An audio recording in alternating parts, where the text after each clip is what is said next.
So, Fruity Zing. Nakita na ako sa groceryhan. Tapad siya sa Fit and Right sa Del Monte Gapon. So, tasing nga na to kung lami ba ni na flavor. Nasa duha ka book flavor. Ang isa kay apple lychee. Tapos ang isa kay calamansi lemon. Tanaw na to kung unsa ka aslom. So, kani siya sa mga dili ganahan og aslom. Apple o lychee. Ganahan kay kog kuan, apple juice o lychee. So, tasing nga na to kung lami ba.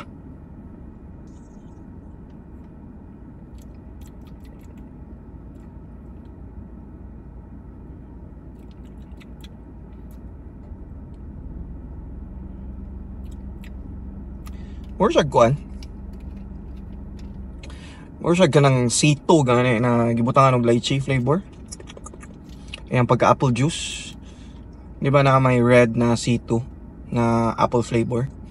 Pagka pagkaingana ay ang taste, tapos hint na gamay na lychee.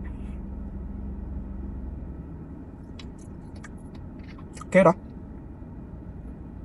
Not that wow, something new. So kani calamansi tapos lemon. Tanaw na to kung kuan ba. Aslom ba gid.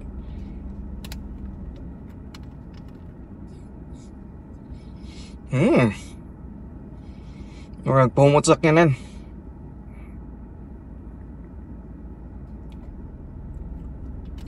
Wala makayo aslom. Looks na to be.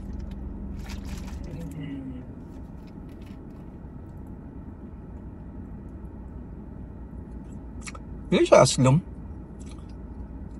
Kuan siya, mura siya og i-water down na kanang mga baligya gani sa kanang mga bus station na kilid-kilid na kanang calamansi juice na nakabutang sa plastic.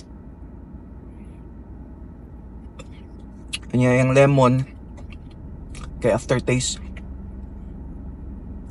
Mura siya watered down na kanang mga ingana na baligya.